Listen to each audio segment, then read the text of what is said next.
Hey guys, what's going on? I'm Ryan Fenders. Welcome back to the Fentertainment channel. On today's video, I'm going to show you guys how I made these pretty cool epoxy countertops for less than $300. I'm going to put all the supplies I used in the description below, along as with the tools. Now the tools and the supplies did not equal $300, just the supplies, but I'll place the links in the description below for both of those so you can check those out.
On he came before. He's involved in a lot of stuff down there in Pasco County.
Also, if you're into golf carts, I've been featured in Golf Karting Magazine recently.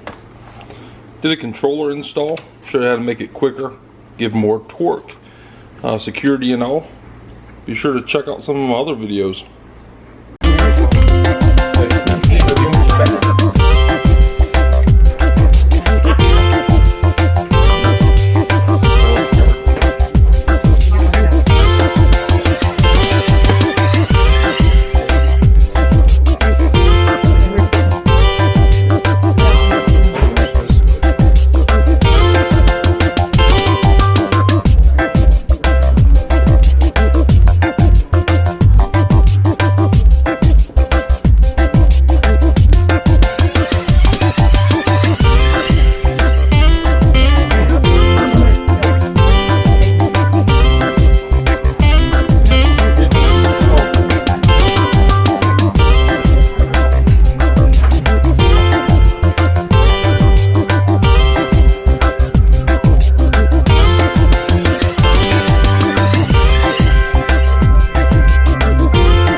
Now everything's dry, I'm gonna sand these ridges off the bottom of the countertop here. This is just one of these smaller ones here, the one on the corner. Doing this outside, I'm gonna be wearing a respirator and using my orbital sander.